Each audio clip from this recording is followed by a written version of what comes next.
હરિરાય મહાપ્રભુજી કી વલ્લભ સાખી 84મી.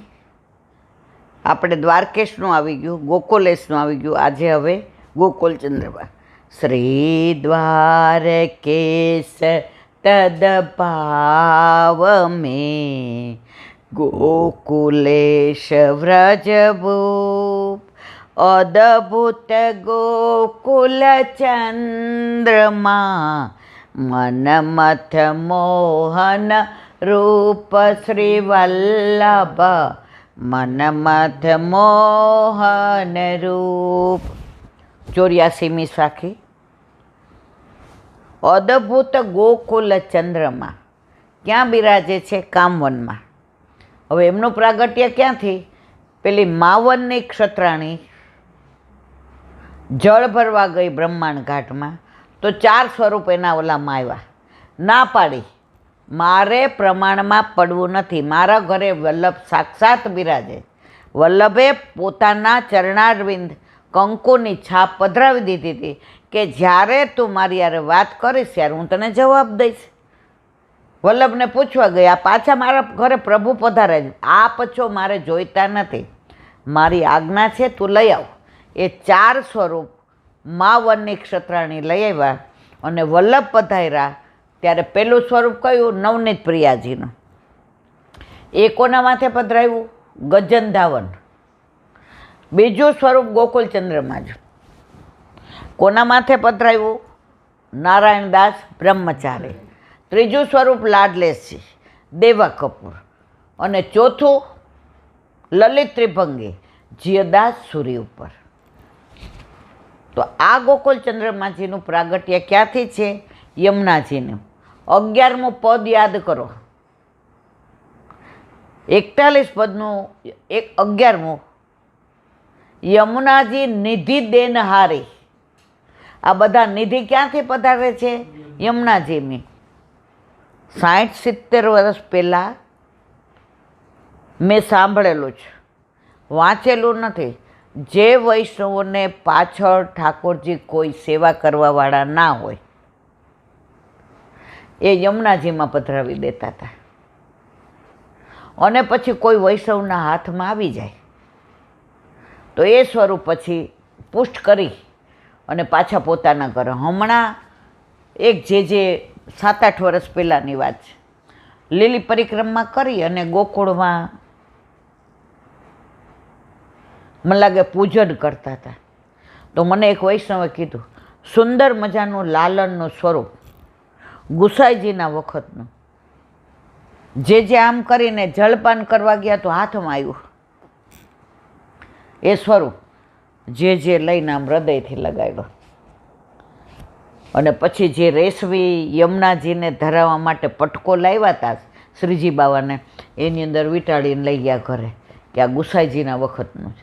તો યમુનાજી નિધિ દેનહારી. તો આ 4 સ્વરૂપ ક્યાંથી પધાર્યા? યમુનાજીમાંથી. કોને મળ્યા? માવનની ક્ષત્રાણીને. અને આ 4 વૈષ્ણવ માથે પધરાવ્યા. એમાં ગોકુલચંદ્રમાજી કોના માથે પધરાવ્યા?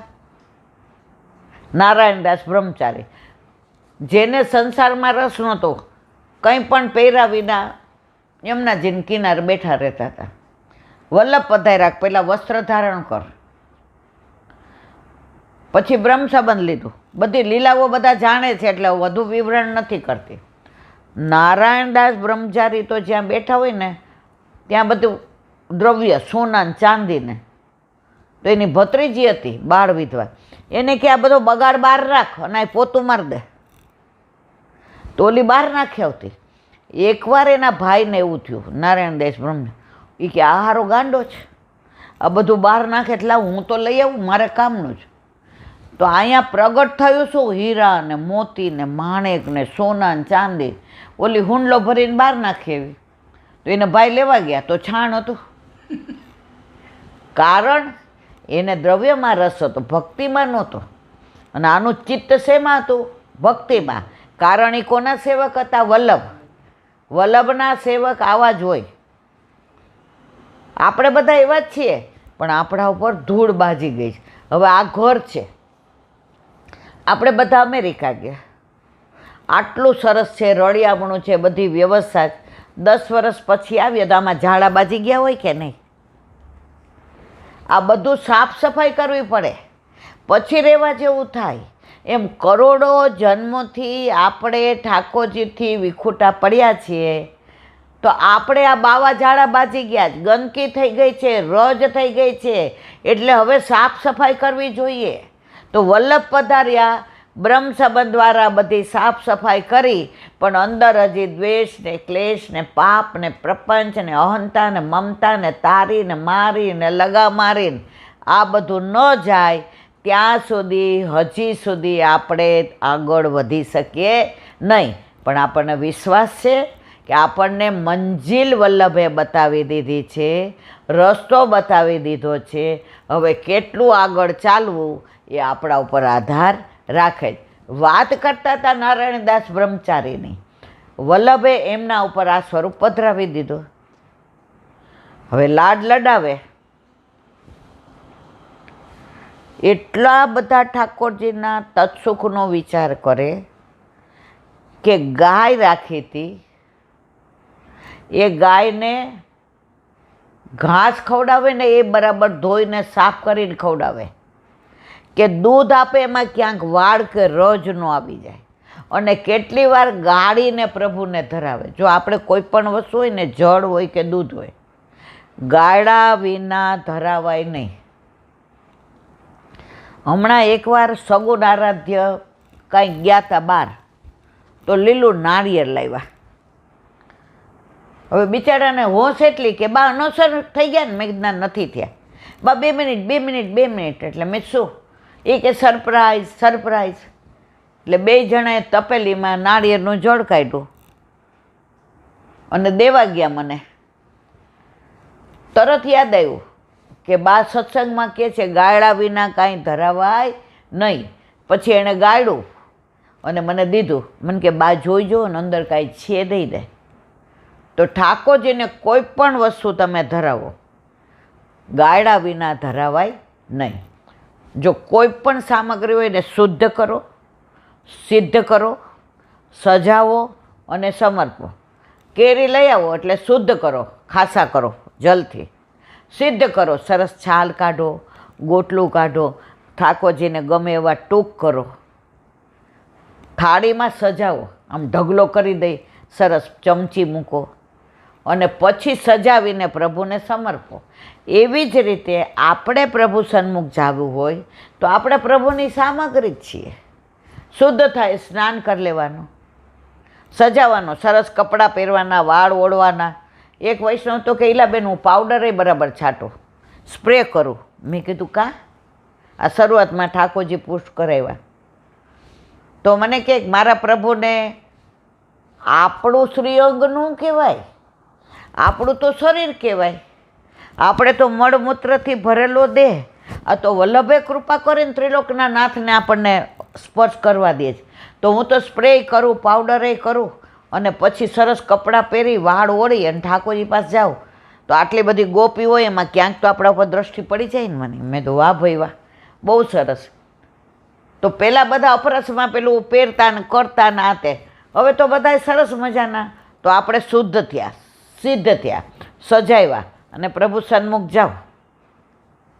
તારું રોજ મુખડું હસતું રે, અમને ગમતું રે, આ તો કહું છું રે કાનુડા તને ગમતું. પછી આપણી સામું ન જોવું હોય પણ જોવું પડે ને. તો આવા નારાયણદાસ બ્રહ્મચારી પ્રભુના તત્સુખનો વિચાર કરતા. એકવાર શૃંગાર કરતા હતા તો ઠાકોરજીને શેરો ધર્યો. ઠાકોરજી હાથ પકડી લીધો. એ કે શેરો મૂકી દે. એ કે કાં? એ કે તું કુંવારો છો, તે તો કોઈ દી શેરો ધર્યો નથી, એટલે તારા ભાવથી હું કોઈ દી શેરો નહીં ધરું. એટલે ગોકુલચંદ્રમાજી શેરો ધરતા નથી. તો એ સ્વરૂપ ક્યાં બિરાજે છે? કામવનમાં. આટલા બધા નિધિ સ્વરૂપ બિરાજે છે. એમાં ગોકુલચંદ્રમાજીમાં સવારે 9:30 રાજભોગની આરતી થાય અને છેલ્લો આંટો આવતો હોય ને ત્યાં ટેરો આવી જાય. તો એકવાર મેં પૂછ્યું, એક ભગવદીય વૈષ્ણવ ત્યાં દર્શન કરતા હતા. મેં કીધું આવું બધે તો નહીં હોતું, અહીંયા કેમ આવું છું? મને કાંઈ બેસ. દેવકીનંદનજી આચાર્ય થઈ ગયા વલ્લભ વંશમાં. એકવાર બહાર પોઈઢા હતા ખાટલો લઈને. પેલા ક્યાં આવી લાઇટ ને પંખા હતા, અને આમ પંખા ઓલા કરે. હવે રાતના 12 વાગે ઊંઘ ઉડી તો ગોકુળચંદ્રમાજીની પાછળ ગોપીઓના ધણના ધણ, જેમ ગાયોના ધણ હોય એમ, હીરા ને મોતી ને માણેક ને વસ્ત્ર ને આભૂષણ ને શ્રૃંગાર ને, અને પ્રભુ પધાર્યા. સવારે આવ્યા 5 વાગે રાસલીલામાંથી. કામવન છે ને એ આધિ દૈવિક વૃંદાવન છે, અત્યારનું વૃંદાવન છે ને આથી ભૌતિક છે. ત્યાં આપણું કાંઈ નથી સિવાય બેઠક. હવે સવારે જાગ્યા તો વહુજીને કહ્યું, આજ રાજભોગ બેગી કર્યો, જલ્દી કરજો. કે કેમ? એ કે પછી કહું. ઠાકોરજીને જગાવી જલ્દી મંગળા શ્રૃંગાર અને રાજભોગ ધરાવીને પોઢાડી દીધા અનોસર. વહુજી કે બાવા ક્યાં જઈશો કયો? તો કે રાતના રાસમાં પધારે છે, એટલે આખી રાત શ્રમ લીધો હોય ને, એટલે અનોસર વહેલો કરી દઈએ તો પ્રભુને રાતના પાછો શ્રમ પડે નહીં. ગોકુળચંદ્રમાજીનું સ્વરૂપ રાસનું સ્વરૂપ છે. રાસનું સ્વરૂપ હોવા છતાંય સામનેજી નથી એમની સાથે. બાજુમાં મદન મોહનજી છે, એમની સાથે સામનેજી છે. કારણ કે વેણુનાદ કર્યો. કોણે વેણુનાદ કર્યો? વિઠ્ઠલનાથજીએ. અંતર ધ્યાન કોણ થયા? વિઠ્ઠલનાથજી. અને પ્રગટ થયા કોણ હતા? ગોકુળચંદ્રમાજી. મન મંથે મોહન. તો અહીંયા ગોકુળચંદ્રમાજીની લીલાને વિરામ આપીએ. કાલે આવશે મન મંથે મોહન રૂપ. બોલો વલ્લભાધી.